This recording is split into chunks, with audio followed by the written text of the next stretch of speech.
I want to welcome everyone. This is now our fourth session in this series, the Sunday morning Zoom Scholar Residences that we are hosting virtually at our shul. We welcome our esteemed guest.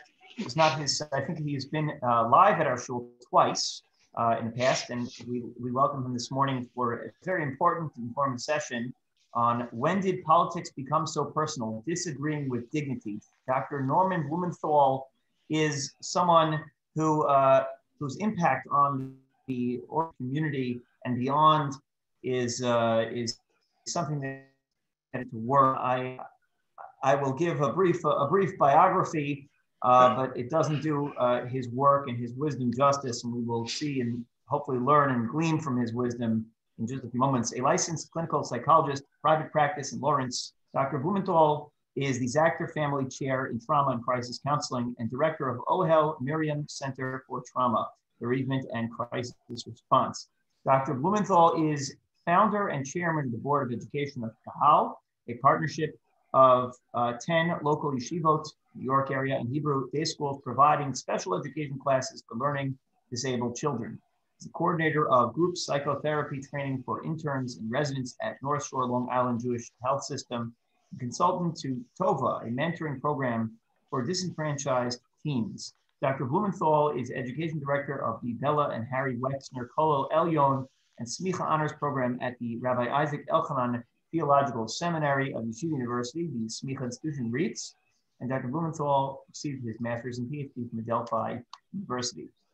I am extremely honored and we are humbled to have with us Dr. Norman Blumenthal. And I will now make sure to spotlight your your window, and then we will we'll get started. Okay, so am I audible? You are audible, and you okay, are great. live. Okay, thank you very much.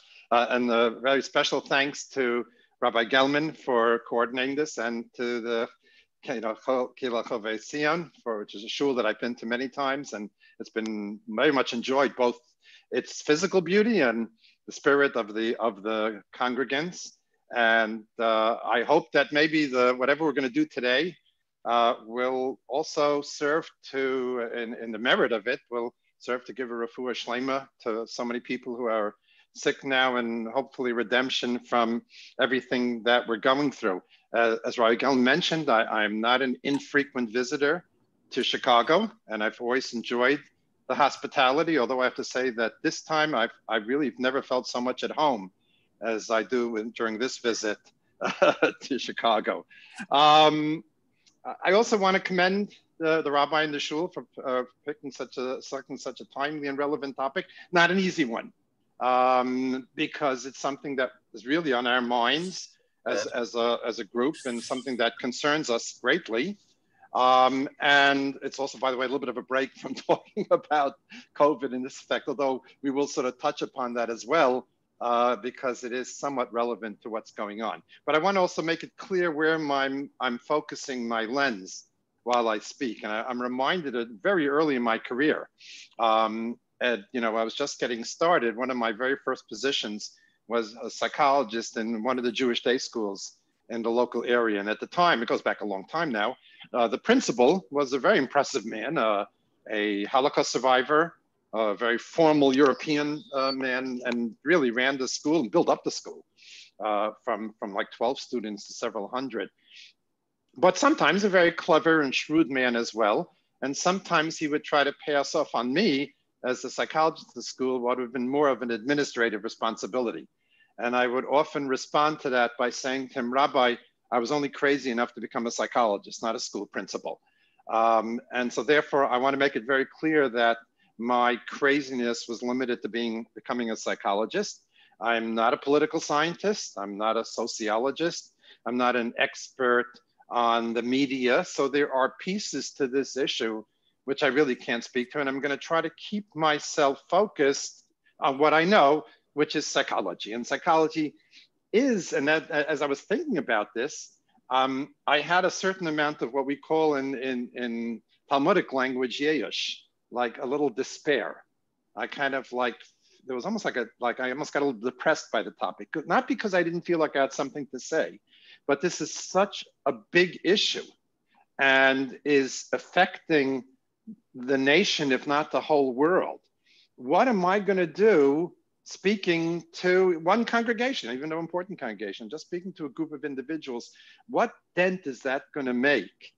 And especially as I'm talking about it as a psychologist, I'm talking about it in a way in how it affects you individually. I'm not talking about any kind of global change or something like that. So how would my words or our discussion, I hope we'll have some time for a little bit of a give and take, how's that going to make such a difference? So I'm reminded of the very famous line, and it's been attributed to so many great Jewish leaders, I'm not even going to venture to guess who it was, but the famous story of one great Rebbe or rabbi who said that when he was young, he wanted to change the world.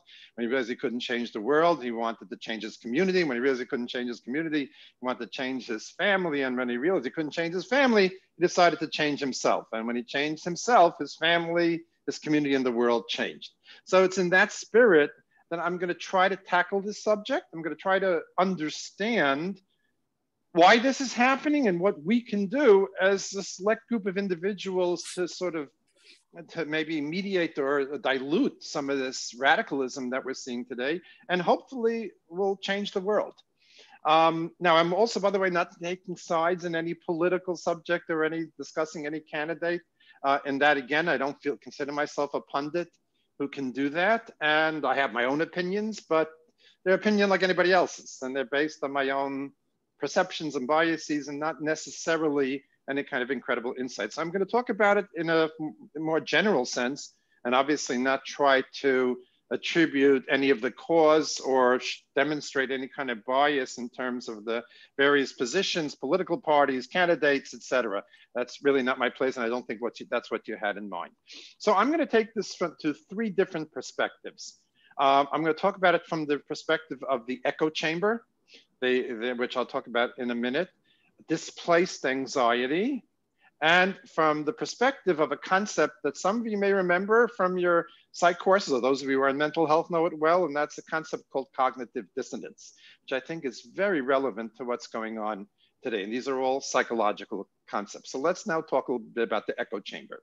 You know, we all learn in history, again, something maybe some of us still remember vaguely, but we learn in history about the Industrial Revolution that took place at the turn of the 19th century. So again, I'm not a historian, but how the whole world changed as we were able to use steam energy and we were able to use mechanization and do things and mass produce items. And, you know, the changes were, in a way, were described as apocalyptic. People moved from the farms and the countries into the cities. We suddenly now had a middle class. You know, we had international trade. We were able, the countries had to trade with each other.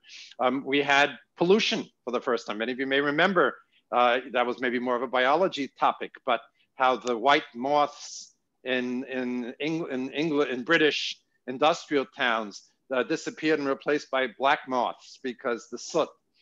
So there was really tremendous global changes taking place throughout the world, so much so that it was referred to, as I said, as the Industrial Revolution. I believe that when history books will be written in the future, they will talk about a revolution that's taking place right now, which is the technology revolution.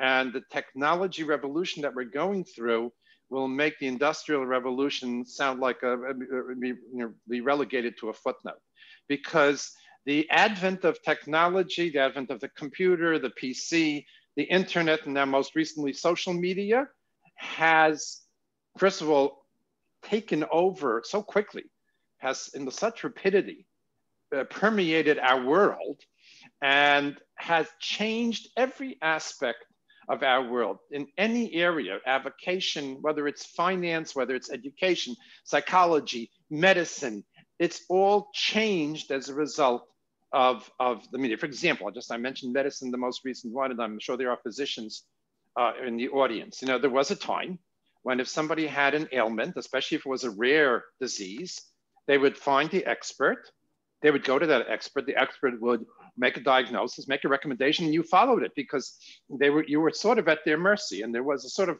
much more of a hierarchical relationship between the physician and the patient. Today, if you could have a rare disorder, in fact, I have a family member who has a very, very rare thank God not life-threatening, but has a very rare condition. And I can just Google it, and in no time, I have access to just about any information that the physician does. I don't understand it as well as he does. I don't have the training, but I could even delude myself that I do. And even if I acknowledge that I'm sort of still at a disadvantageous position regarding vis-a-vis the physician, I come with information. And when the physician recommends a certain medicine, I said, yeah, but there's that other medicine, isn't there? Or if the physician recommends a certain procedure, I said, but isn't that news research in Texas? Or aren't they doing this, that, or the other thing? And it has sort of like even the playing field a little bit. So the whole patient-doctor relationship has changed because of technology. And what typically happens in situations like this is that reality changes quickly, and then we psychologically have to play catch up, that we adjust psychologically much slower. I often say that the brain is much slower than reality, that we adjust psychologically in a much slower pace than the reality does. I'll give you just an example. I'm sure many of you may know someone who may have been by all positions incredibly obese, very overweight, and finally goes to the nutritionist, goes on some incredibly crash diet, and actually loses a lot of weight, loses 100 pounds, and now looks like everybody else. But that person will look in the mirror and see a fat person because the brain adjusts much slower. The reality will happen quickly, but the brain adjusts much slower. And the same thing is happening with how we gather information and our access and our acquisition of news.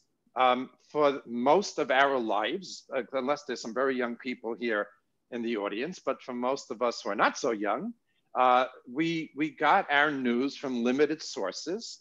We chose what news source we're gonna have, which newspaper we're gonna buy, which periodical will come to our house, which news station on the radio we'll listen to.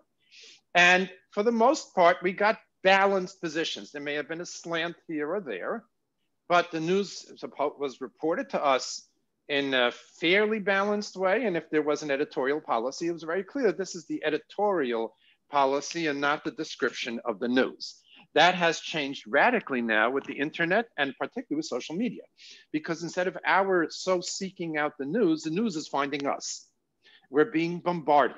And not only being bombarded by a plethora of sources of information and news, including blogs, et cetera, the computer, through the use of algorithms or whatever else they're doing, again, it's a subject I don't really know much about, has been able to figure out what we're interested in, what we want to hear, and tailor the news to our interests, and then bombard us with that.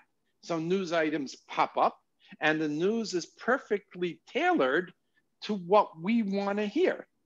So we're not getting that same sort of balanced position that we would have gotten in the past. So whatever position we're taking is being further reinforced, and it is creating some of this radicalization. Now, this is, again, I'm going to look at it from, again, I'm not a media expert, but I'm looking at it as a psychologist, and psychological research and experience shows quite convincingly that being in the presence of someone else, even if initially you don't see eye to eye with that person, but if you can be together without it being a conflictual contact, you come to appreciate, not only like the person more, but you'll more likely embrace that person's point of view. This is something we even talk about a lot in marital therapy, that how important time together, or for that family, how important just plain old-fashioned relaxing time together, not time discussing issues that are difficult or maybe ripping us apart or something like that, but time just relaxing together, being together in a more relaxed way. A Shabbos, a Shabbos meal. And a Shabbos meal, for that matter, not constantly with guests, but just together as a family, interspersed with of course, with guests. And that creates an affinity for one another. That you will, in other words, the way the studies are done sometimes in some of the psychological studies is they took two people and they just had them look at each other and assess how attracted they are to that other person, whether it's a physical attraction, a psychological attraction, and then just told them, have a cup of coffee together, spend some time together. and at the end, assess what your attraction to that person, and very pretty consistently, just being in one. In fact, sometimes one of the studies that I recall is they didn't even talk anymore. They had the person assess, let's say, I think it was physical attraction, and then they had them just look at each other for about 5 minutes and not even talk. And then the end of just being together and looking at each other, that the attraction grew. So when we're prevented from being in the presence, whether it's virtual presence or physical presence of someone else, and maybe someone else was a different point of view, we're deprived of that opportunity of appreciating, even if we don't agree, but appreciating that other person's point of view. I think perhaps the most dramatic example in our recent times of this, of our capacity to be together and not necessarily see eye to eye is what has been described as a relationship between Ruth Bader Ginsburg and Antonin Scalia, both may they rest in peace, who were both members of the Supreme Court with opposite end political point of views, and were very close friends who had dinner together, who traveled together, et cetera, who appreciate each other on a personal level. That capacity is a capacity that is diminishing, and we have less access to. Again, I welcome people to come up with questions, comments. I don't know if there's a chat option. I'm not sure if there is one, so maybe because I'm looking and I don't see it, so maybe there isn't a chat option here, but think of your points, question, maybe either send them in or to Rabbi Gelman, or we'll have some time at the end where people can speak up and ask questions and give their own points of view. So that's the issue of, and again, I will also talk about what we can do about it. This is at the end, it's not just, there's not gonna be hand wringing. We're gonna talk at the end what I think we can do to try to resolve or to ameliorate this radicalization that we're experiencing right now. The other issue that I think psychologically is fueling this increased tension and polarization that we're seeing today is a lot of displaced tension, or the whole concept of displacement. Displacement is a very fancy word, I guess, but really it's what we call scapegoating, or the old kicking the dog kind of phenomena. That when we're very tense and when we feel threatened, and there is not a clear we can't, like, in other words, if we're feeling threatened, someone else is threatening us or whatever, and that's clearly coming from one person, we can defend ourselves against that person. But when the perpetration of this threat is vague or unclear, or some sort of diffuse person, place, or thing, we very often will do is scapegoat. And scapegoat, of course, comes from the Eis Lazazel. Take it out on someone else, which, by the way, is so basic to our nature and goes so to the core of who we are that we actually see it even in the animal kingdom. There were studies done, and these are not the kind of studies we can do today, because there was a time when we could do studies that were torturous to animals, and thank God we can't do it today. We even as Jews have a concept of Tsar Balei Chaim, that it's not, unless maybe it's to find some cure to cancer or something, that you really can't hurt or harm animals. But there was a time when people's attitudes were more cavalier about this, and they did some studies, and we did learn some things from it. So I hope nobody's offended that I'm bringing these studies, but we can't undo what was done in the past. But they did a study with, I believe it was rats, where they put them in pain. They put them in a difficult situation where they were pained, and the perpetrator of the pain would be unclear to the rat. I mean, I think they had electrodes on the bottom of the cage, and it hurt them. And then after that was over, they threw in some toy rats, which under other circumstances they would just sort of play with or something like that. And they started attacking these toy rats. So we see that the capacity, or the sort of like natural tendency, if not kept in check, to scapegoat or to take out one's frustration on other people that may not be at all related even, or maybe only remotely related to what the cause of your concern is goes to the very core of our nature. And we are living in very tense times. And again, we're not focusing today we're taking a break from COVID, and we're not focusing on the COVID situation, but there is a big danger in the world today, and a danger not only for our health and our survival, but for financially, and even in terms of some very basic human needs for socialization, which also goes very much to the core of who we are. I mean, studies of, for example, happiness or contentment pretty consistently show that what really is at the core of contentment is human connections, is being with other people. And that with the people in our capacity now to connect and have human connections has been compromised significantly. And there's an element of monotony. So there's many aspects. And again, that's not our topic today, but there's a lot of anxiety out there. And certainly the studies show dramatic increases in anxiety and depression, dramatic increases in suicidal thoughts as a result that have really can be dated to the onset of this pandemic. So we are, as a world and as a world community, under a lot of tension. There may be some, people have theories how it happened and what happened, and if there are culprits, and if there are, which I'm not going to venture a guess on, but for the most part, it's not clear. And so therefore, there's much more of a tendency to take out that frustration and some of that fear and sense of danger and being threatened onto others. And this is fueling, this is to some extent fueling, I think, this polarization and this anger. And but there's another piece to it also, and I sort of alluded to it, but I think that's important and needs to be recognized. And that's how, certainly a threat to our health and a threat to our financial well-being causes anxiety. But uncertainty alone causes anxiety. Our rabbis said it very well. They said in Simcha Kataras Asfekas, that there's nothing better than getting clarity, even a painful clarity. I know that I'm citing this a lot in some of the webinars I'm giving on COVID, but we've observed, certainly in the trauma team at OHEL, we've observed this a lot, is that families, again, I'll say Lo Aleinu, we should know from it, but families who, let's say, have a loved one who's diagnosed with a tumor or cancer, and the tumor will be surgically removed. And the big question is, has it spread, obviously? Did it go into the lymph nodes? Has it spread throughout the body? That could be a life or death question. And sometimes, you have to wait a week or two until the pathology report comes back.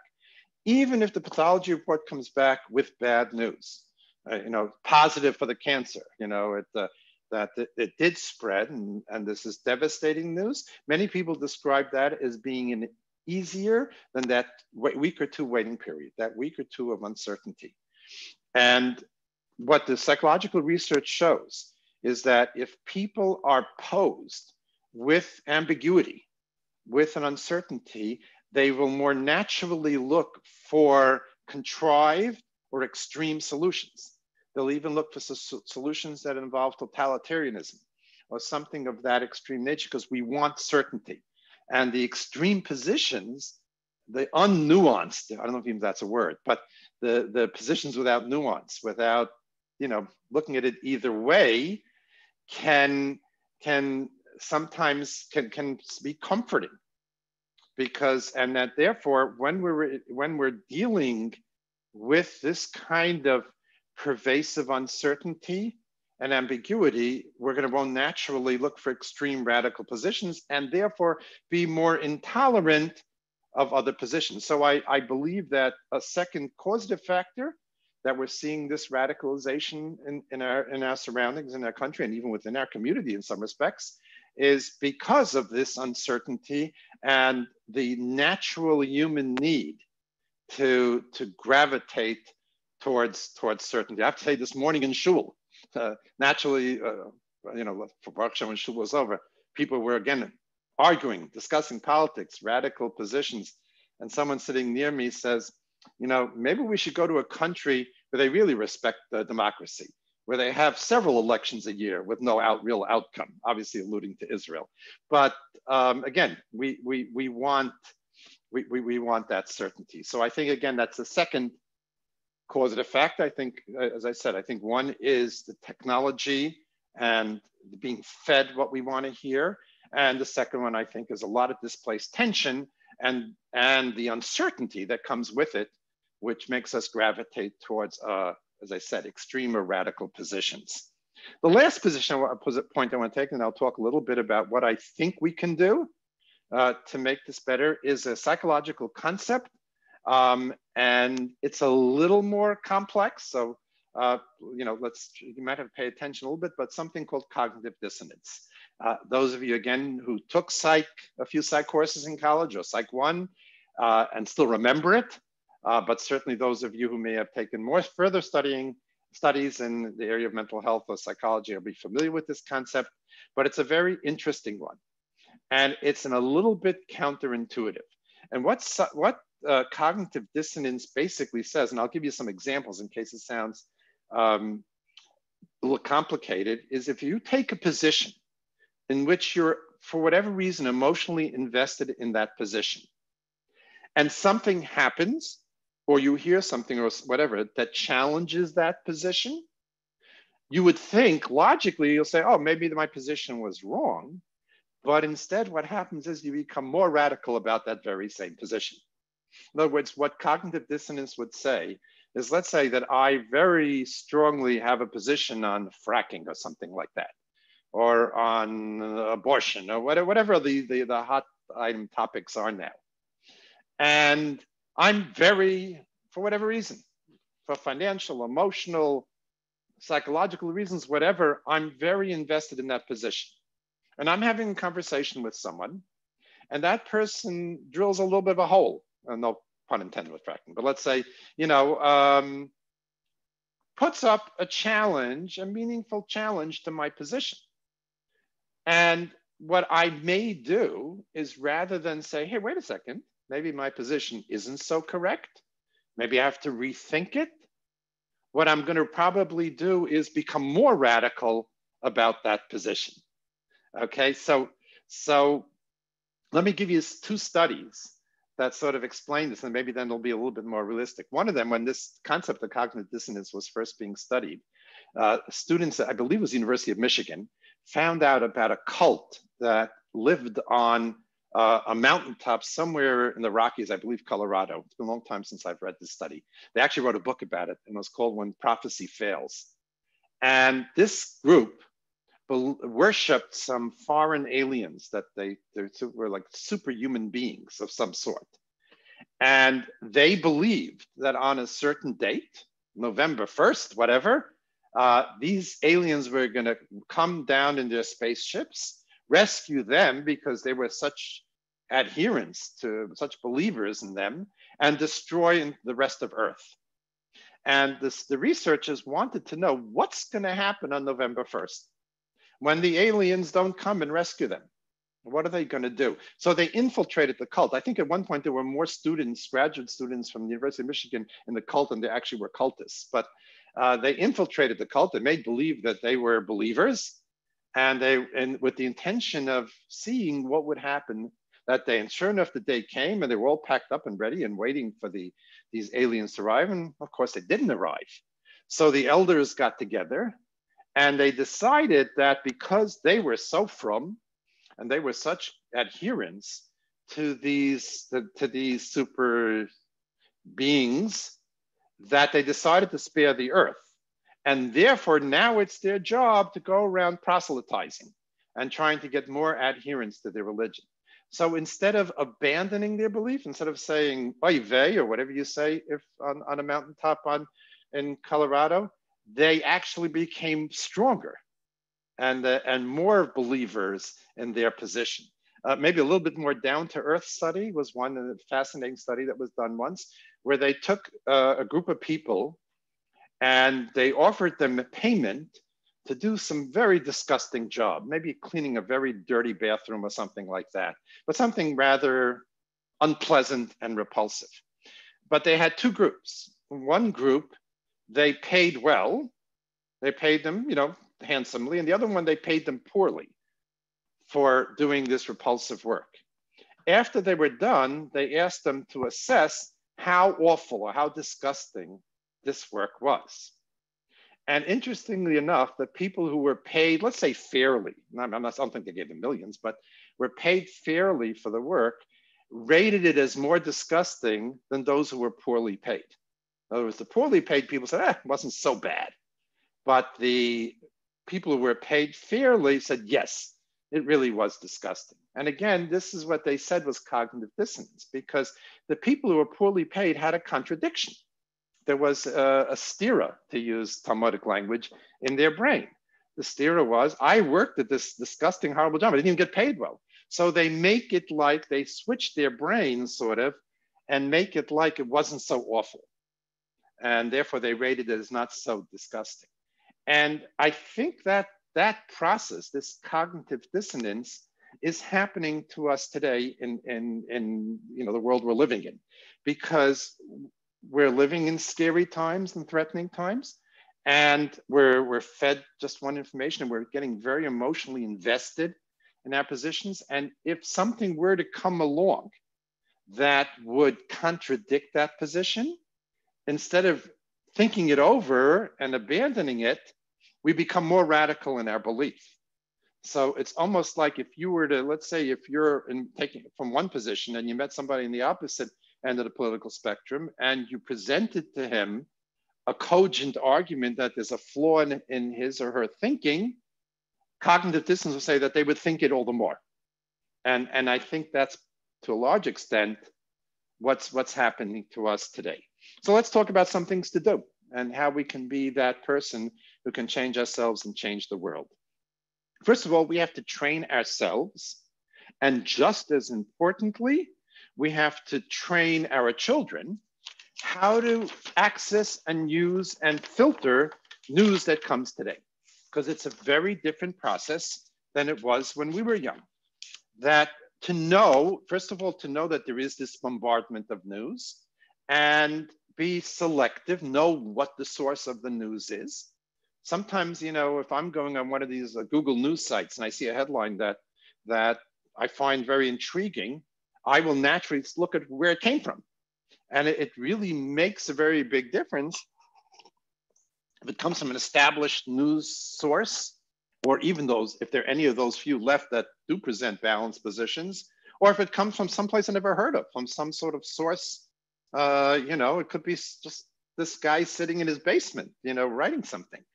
So we have to train ourselves, and again, train our children to be aware of new, not to be bombarded, and to be selective where we get our information, and to come to terms that probably the news is slanted, and which will be okay if we're aware of it. I read somewhere an article that someone said he thinks that even like the established papers should say, it's no longer all the news that's fit to print. We represent this slant. Say it, because it's there anyway, and know how to to filter that and to become well informed in this new world, in the fashion in which we get information. We have to get back into the driver's seat of learning, and getting the driver's seat doesn't mean just seeking out maybe what positions just make us feel better, but to be as well informed as possible about, or understand as well as possible, the different points of view. We have to be careful if we feel too sure of ourselves. It's interesting, the Gemara in Sanhedrin, and again, I'm not a Rav, I say Rosh Hashanah of Rabbi Gelman, but the Gemara in Sanhedrin talks about the unique kind of bezdin, unique kind of court, when there's capital punishment involved, when there's potential of taking someone's life. And they're very unique laws. And sometimes, even though we believe in capital punishment, certainly we don't rush to do it. We load the deck in favor of the defendant when there's capital punishment. One of the laws is that if the entire Bezdin, if all members of the Bezdin, let's say it's 23 people, whatever, of the Bezdin are in favor of the person being executed, we don't execute the person, because nothing in life can be so certain. So and we have to come to terms or be okay if we're not 100% right, if our position doesn't have holes in it, which it can, or it doesn't have drawbacks, which is again so contrary to the way we think today. But that's something we have to now very deliberately impose. And by the way, not let it be personal. If you're at the Shabbos table, and if you happen, unfortunately, to have a teen at your table, there's a very good chance that teen's going to take a very different position than you do. And you can get angry and there can be tension. And I've dealt with this as a psychologist where fights have emerged within the family between parents and children, between siblings, adult siblings, between even parents and children, adult parents and children. But listen, inquire, try to take an interest. And certainly keep in mind that whatever position we're taking, it doesn't outweigh our own emotional well-being or our relationships. If you find it's affecting your general equanimity, again, unless your life is threatened to something, or it's affecting your connection with people who you should be connected, it shouldn't. I will tell you personally, I have mechutanim, I have a son-in-law who's about tshuva, mechutanim, who have a very, very radical position about certain things, very different than mine. And we love each other to pieces. We get together, we're constantly in touch. It doesn't get in our way. We like each other, even though we laugh about it, that we have different positions about things. That's interesting. This Friday, it was mentioned I teach in the YU Smicha program, and one of the courses I teach, we have guests. I'm actually not even teaching that course. I'm just sort of helping teach that course, but it's a course on contemporary issues. And we had two rabbis come on this just 2 days ago speaking. One of them was Rabbi Pupko from Englewood. And he said something very nice about this, the parsha we read yesterday. He said, we have the story of Avram and Lot, who were not getting along, and they parted. And right after, what's the story right after that? The war of the 4 kings and the 5 kings, where ultimately Avram had to gird his loins, get his sword and his army and defeat an enemy. And he said he thinks the Torah is teaching us that at times you have to fight, at times you have to walk away. And therefore, we have to learn that as well, incorporate that. And even if somebody, and I'm telling you, let's say he presents a position that your knee jerk is to be very adverse to it. Take a few minutes. Don't right away argue. Listen to the person. And I'm telling you that when you see the merit in their position, when you can see why they would come to that conclusion, you're not only is it not going to develop into enmity, but you're almost in a better position to show them an alternative point of view. I remember when I was in high school, for a short while, I joined the high school debating team. And, I was always fighting with my sister, so I figured this is the same thing, I'd be pretty good at it. And what I found that first troubled me was I learned very quickly that if the debating team had a match against another school, if there were 2 positions, like it was a pro and con, you had to prepare for both positions. And when you got to the match, you by sort of randomly selected which position you're going to debate. And at first I thought, that's stupid. Let me prepare the pro so I know it really well, and I'll argue it. But I found out very quickly that when I studied both sides, when I was prepared for both sides, I could argue it better than when I only had one side. I underestimated, I'm sorry, but I'm very quickly well, I think, maybe I can just sort of wrap up now. We have a few minutes then, if there are questions.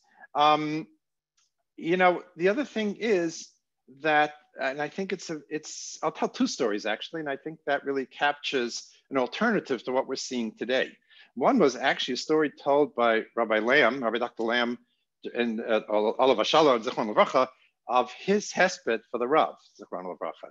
He told the story that when he was in the Rav's shir, and now you have to understand and appreciate that Rabbi Soloveitchik came 3 days a week to YU and gave 3-hour shirim. It was a very intense, deep shir, they gave. And one time he was giving a shir and he was taking a certain position. And there was one guy in the shir who was like the class genius. And he raised his hand and he said to Rabbi Soloveitchik, but what Rebbe is saying is a stira with the Chidush Aaron. That what Rebbe is saying contradicts the position taken by one of the early commentators, the Ran. He said, Rabbi Soloveitchik stopped. He sat down, he put his head and he was thinking back and forth and thinking and thinking.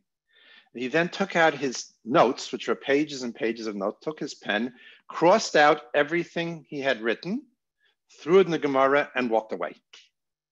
He said the next day he came back with a copy of the Chidush Aaron, put it down, said, reread the Chidush Aaron, it's not a stira.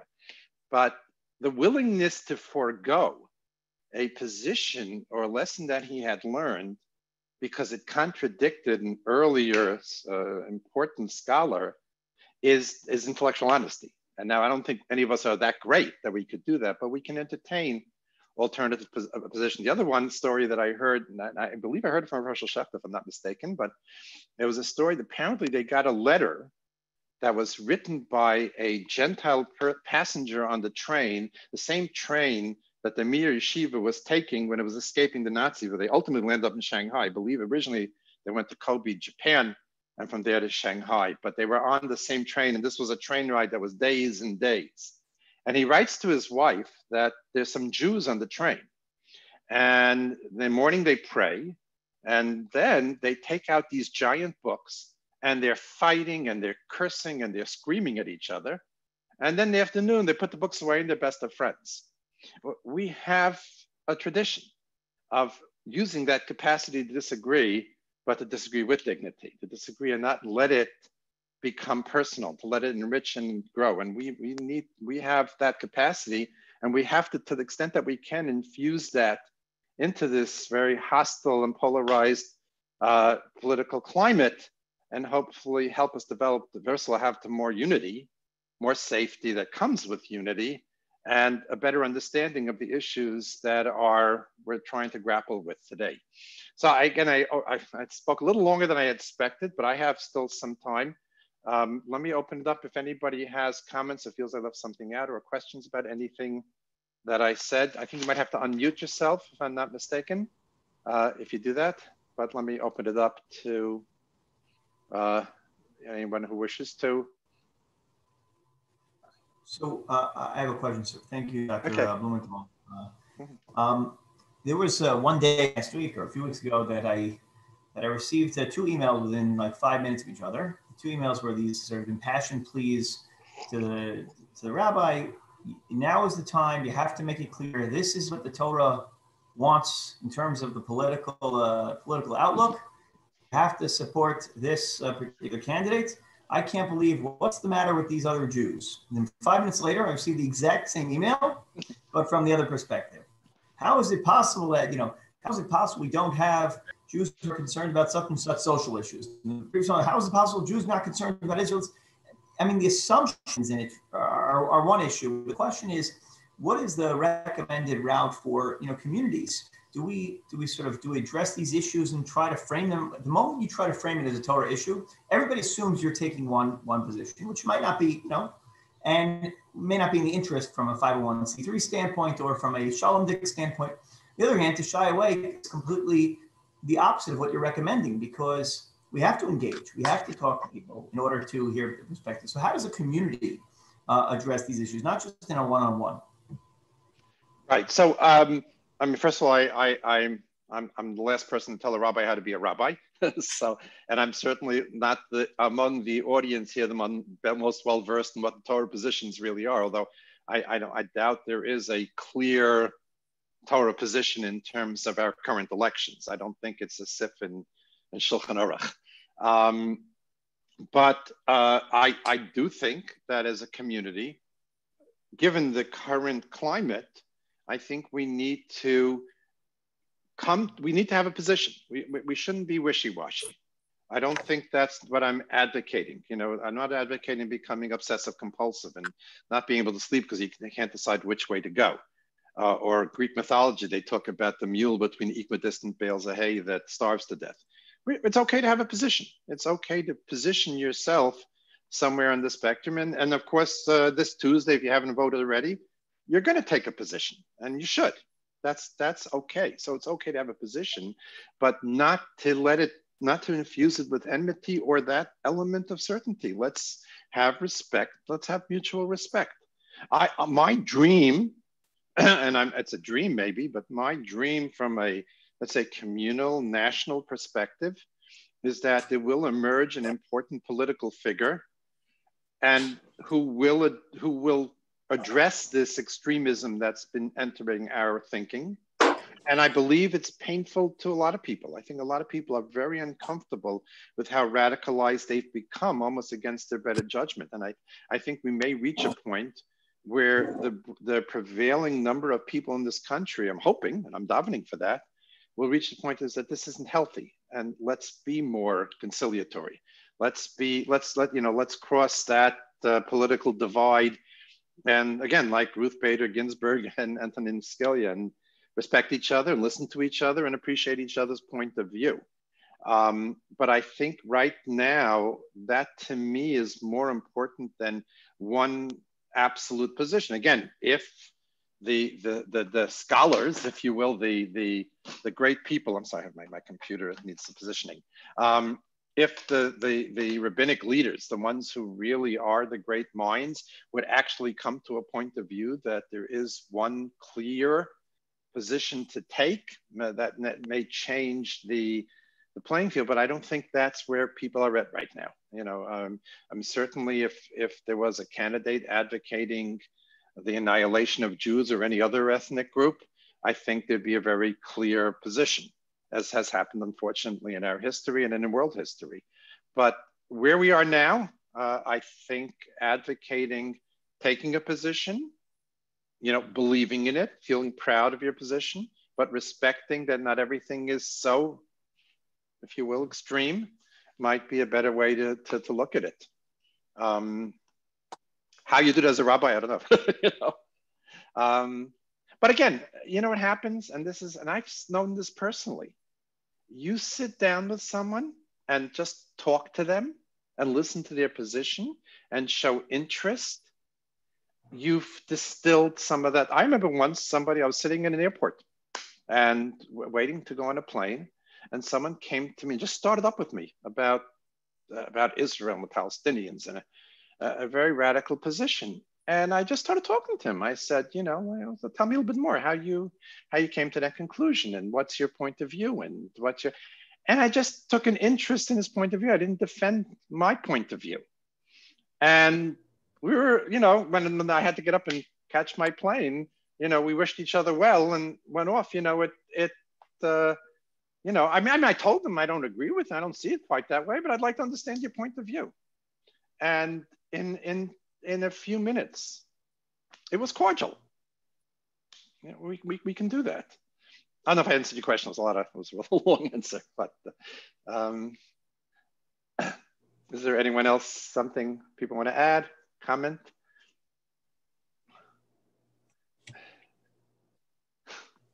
Yeah, Dr. Blumenthal, yes. I met you many years ago at the Yachad convention. I remember something you said to me.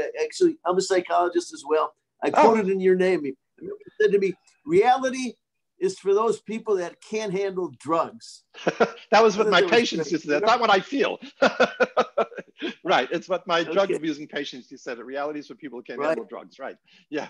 So part of my dissertation, when I got my PhD, I was dealing with an issue of cognitive complexity. And I remember there was a researcher, I forget his first name, Cochran, but he talked about the more information people have about something, the more moderate they're going to judge something. The less information, the more extreme, either right or left they're going to be. Right. So I think that's also important. You know, many of these issues are emotional, and they're not sometimes, you know, when you dig in emotionally, that's a cognitive dissonance. It's hard to change. But I think I just want to underscore the point you made that, you know, with some of my family members, we have very different views, and, you know, good friends that I love dearly. You know, they say sometimes religion, politics, you shouldn't mix, but, you know, I do try to hear them out. And I have, you know, we have to disagree sometimes on the issues, but sometimes love them as the people they are and not let it get in the way of these family relationships. I think that's so important. Right. Or say, you know, if I were them, yeah, and I came from their perspective, I'd think the same way. You know? Right. Listen, I think it's so important. Right. I shudder when I think about the positions I took when I was younger. You know, it's like, you know, that some of it is just some of that temperance that comes with age. Right. But I agree. Yeah. And that's the challenge. I think it's the challenge nationally, you know, and as I said, we have to try it ourselves and hope that it becomes endorsed more universally. Okay. And I think that is true. Yeah, sure. Please. Yeah, sorry. What is the underlying psychology of people who feel they need to, you know, force their opinion on social media in an aggressive way to the point where you don't want to even be friends with them anymore because now you're seeing them in a light that's really putting put you up. It's offensive. And what do you think is that underlying psychology? Do you think they're trying to validate their position? Do you think they want, backup? I mean, what is it about these people that they feel the need to constantly post their opinion? Mm-hmm. Well, I do think it could be that they don't feel so secure with their position. If it becomes so radicalized that they have to constantly, bombard everybody with it, that doesn't speak to a security with the position they're taking. And the other thing, or they feel threatened, and many people do. Many people have come to the conclusion that some of the, I hope wrong, but that some of the positions being taken or some of the outcomes that we're going to face this Tuesday are life and death, are potential Holocaust or something. And if you feel personally threatened, now the person feeling personally threatened, I said earlier, might be just displaced from other things that are happening. But I believe those would be the psychological phenomena of these people who feel like they have to voice their opinion. I mean, the other thing, as you know, has happened is again, that's a change with social media, is now everybody has a forum. There was a time that if you wanted a forum, you had to earn it. You have to earn it with scholarship, with excellent writing.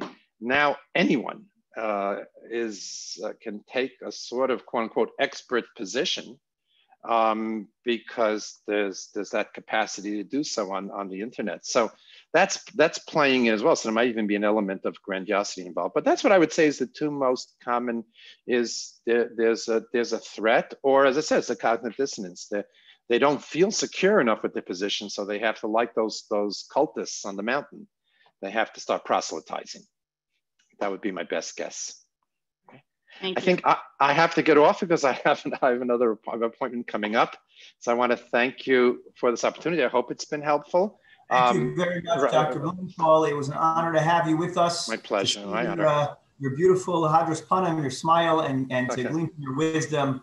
We are very grateful. We look forward to seeing you in person soon in good health and happiness. That would be great. I'd love it too. Okay. Thank you. Thank you. Everybody should be well, and we should have Hatzlacha, whatever the outcome this Tuesday is. Okay. Thank you.